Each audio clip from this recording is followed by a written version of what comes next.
संजय राऊत सारखा नालायक माणूस या महाराष्ट्रामध्ये रोज सकाळी येऊन भुकतो आणि काल काहीतरी तो भुकला कुत्र्यासारखा आणि भुकल्यानंतर धर्मवीर आनंद दिघे साहेबांच्या बद्दल बोलल्यानंतर आमच्यासारख्या शिवसैनिकाला त्याची चीड येणार आणि ती चीड आल्यामुळे आज जोडो मारो आंदोलन शिवसेना शहर शाखेच्या वतीनं इथं करण्यात आलं।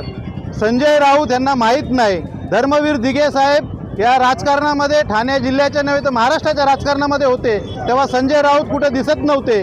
संजय राऊतांना हेही माहीत नसेल दिघे साहेब धर्मवीर आनंद दिघे साहेब हे बाळासाहेबांचा मान सन्मान राखून बाळासाहेबांनी दिलेल्या आदेशाचं पालन करीत या जिल्ह्यामध्ये नव्हे तर महाराष्ट्रामध्ये काम करायचे आणि दिघे साहेब नेते नव्हते उपनेते नव्हते पण लोकनेते होते महाराष्ट्राचे लोकनेते होते आणि त्यांना बाळासाहेबांनंतर या महाराष्ट्रामध्ये कोण नेता असेल तर धर्मवीर आनंद दिघे साहेब होते हे आम्ही मानाने ताटमानाने सांगू शकतो।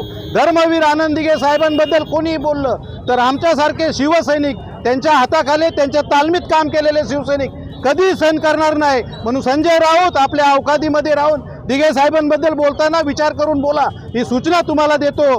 धन्यवाद। जय हिंद जय महाराष्ट्र।